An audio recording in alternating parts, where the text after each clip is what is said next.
en la semana estuvo pues el tema de la consulta previa gracias a Julio Guzmán en todos los medios, en las redes, porque primero dijo que sí, que no va, que sí va, que no, o sea, demostró que no sabía de qué trataba el asunto porque es una cosa que es una obligación internacional firmada en un tratado y que tiene que implementarse de todas maneras y, en fin. El problema es que yo veo de fondo es este. Él no está solo en esto. Esta idea de que la consulta previa es una mala idea porque permite la manipulación de las personas que están detrás del asunto.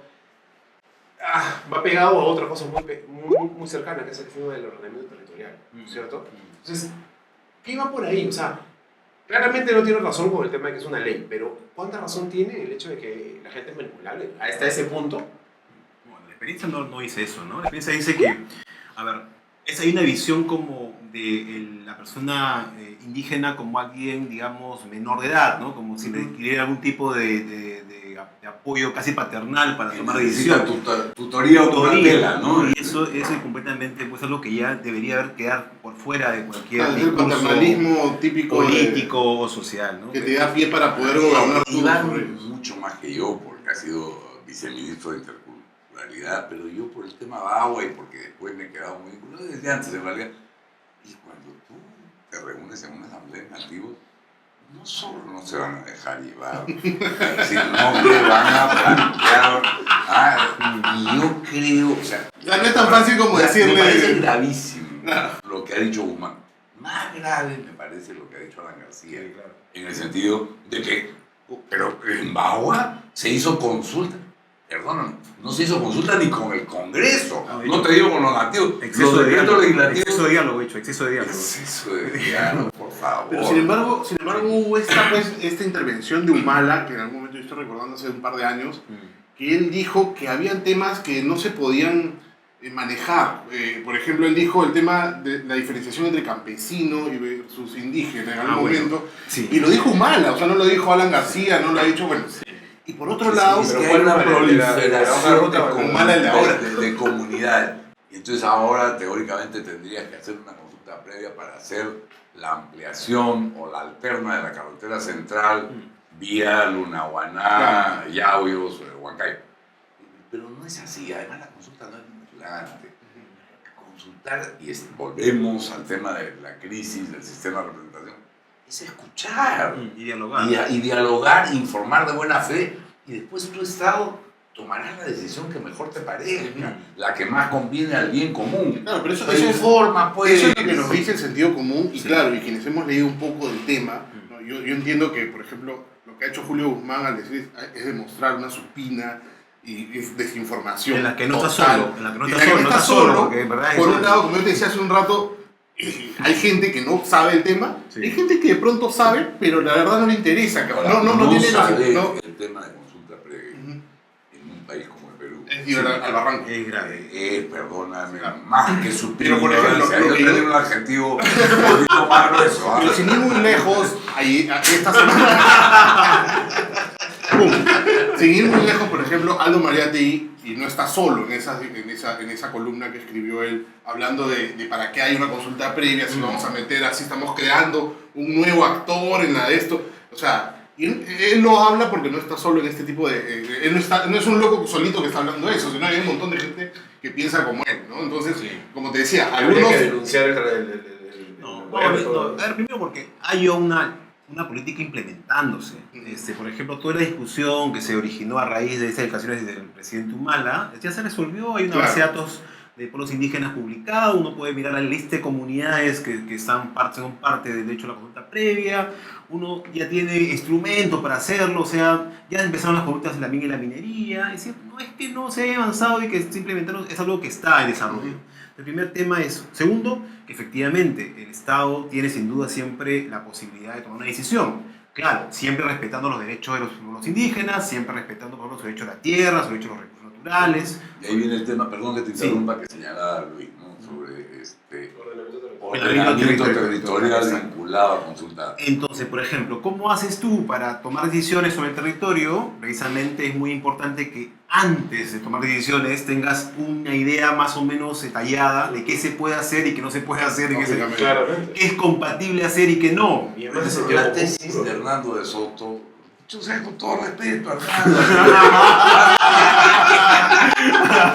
Fernando de Soto que nos sacó del terrorismo, ¿no? De verdad, yo he trabajado con Hernando, le tengo aprecio personal y profesional, pero decir que el ordenamiento territorial de los nativos amazónicos pasa por titularles el lugar donde tienen su predio es...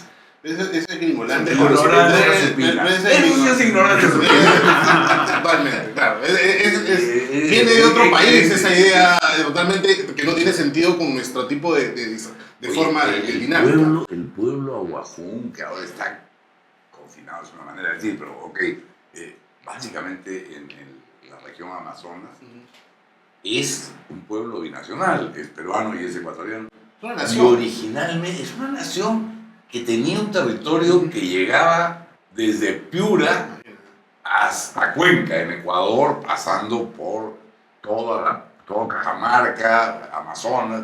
Entonces, ahora están reducidos. No podemos pretender que se reduzcan a su hábitat provisional.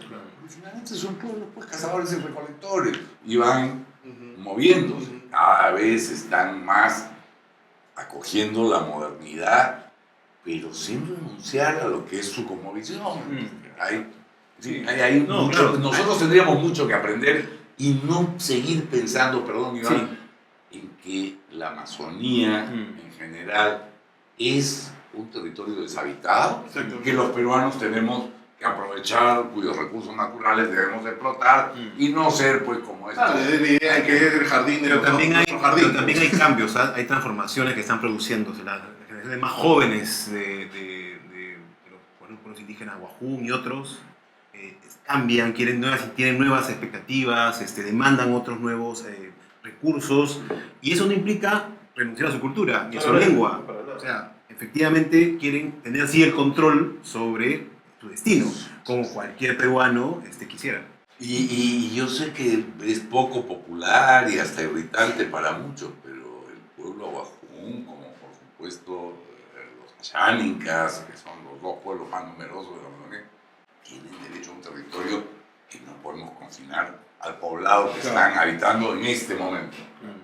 Porque eso es, como dices tú, es un desconocimiento enorme de cómo funcionan, de cómo viven, de su cosmovisión, de sus costumbres, y en general de su nación, porque eso es lo que son, ¿cierto? Es una nación. Hay una... La gran nación jíbara. Así se los reductores de cada vez. Bueno, además hay un consejo, Juan Bis, ¿no? Ahí, No reducciones. Oye, pero el tema del ordenamiento territorial, que tiene que ver con todas estas cosas que venimos hablando, también, evidentemente, y la consulta previa, están ligados al asunto de la conflictividad social, ¿no es cierto? Sí. Claramente. Y la actividad extractiva. Pero no en toda la medida en la que podría estarlo, ¿no es cierto? O sea, es bastante menos en realidad. Sí. Bueno, es menos porque no se usa, digamos, en todos los lugares donde debería usarse. Pero además hay un temor del sector minero y energético de que estos dos instrumentos, consulta y el ordenamiento territorial, pueden trabar inversiones. Y no es cierto. O sea, en realidad, los países que han avanzado con desarrollos de actividades extractivas de gran escala usan esas herramientas. ¿Por ejemplo qué país? Por ejemplo, Canadá, Australia. Con un régimen legal distinto. Voy a decirlo en voz baja. Creo que la gente debería ser propietaria del suelo y de su suelo. Claro. Y entonces no tienes que negociar con el Estado, sino con una comunidad. A eso iba yo, o sea, es la panacea el tema de lo que estamos hablando. Falta una serie de implementar una serie de cosas. Yo creo que no podemos ver esto como una solución única, sino hay que implementar una serie de cosas, ¿no? O sea, me parece que como lo apunté hace un rato, institucionalidad ambiental, ¿no? El tema del diálogo constante, cuando el Estado no está ahí nunca. O sea, hay una serie de cosas que tenemos que avanzar, ¿no? Bueno, sí, y además tenemos compromisos internacionales bien importantes para hacerlo, ¿no? Está ahí para contaminar. Bueno, es lo que ellos ven. Mira la cuenca del Rímac. La cuenca del Rímac hay empresa privada que contamina, básicamente municipios. Entonces, y obviamente, entonces tú tienes un rechazo de de RIMAC. O sea, no estoy hablando Claro. del Río Santiago. Sí, pero hay casos de ausencia más dramáticas, ¿no? Lo que le pasó a Edwin Chota en Ucayali, ¿no? Que fue asesinado por portadores ilegales, al parecer, y al final eso demoró el Estado días y días simplemente para llegar al lugar de los hechos. Tierra tenaria. Entonces, Edwin Chota estaba amenazado de muerte y lo había denunciado Sí. públicamente y a pesar de desde hacía eso, varios años. exactamente, y a pesar de eso no hubo una acción, y además tuvo que ocurrir la muerte para que recién el Estado empezara a titular sus tierras, cosa que afortunadamente ya ocurrió. 10 años de trámite. Pero después, 10 exactamente, años de Eso Eso, hay una- eso es, y aquí hay se una- pongo en plan de propaganda política.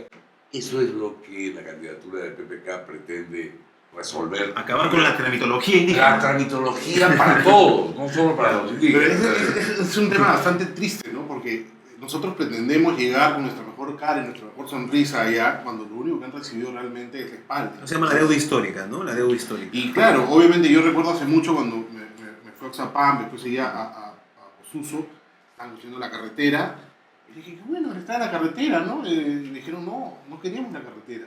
Porque donde han construido carreteras han venido ladrones, han venido, ¿no? Han empezado a abrir los bares. Es un pleito inacabable entre colonos y nativos. Pero ¿no? ¿qué pasa? No hay ningún tipo de autoridad que venga a poner orden. Bueno, pregunta en el Estado quién está a cargo de la Amazonía. ¿No? ¿Quién está a cargo de la Amazonía? O sea, ¿quién es el sector ¿Te del país acuerdas que de está a Indepa? cargo de la Amazonía? Bueno, ya no existe Ya no existe, gracias a Pero, Dios. Ministerio de Agricultura. porque no hacía nada, pero Ah, digamos, así es. pero tiene que haber alguien en el Estado que entienda que la Amazonía es un espacio que requiere un sistema de gestión propio, porque los problemas que enfrenta son de una distintos. naturaleza que no es pues comparable con lo que pasa en el resto del país. Y eso no existe. Pero es tan fácil juzgar y lanzar diatribas y recetas desde Lima, ¿no? Sí, claro, claro. en realidad, francamente, con un desconocimiento Para eso tendría que haber lo que señala Iván. Es decir, Indepa, en el tema de agua, por ejemplo, que es donde a mí me tocó eso, era como si fueran un santito pintado en la pared, sí. perdón, los santitos. Y la pared también. Ya regresamos con lo de Bagua, justamente, precisamente regresamos con lo de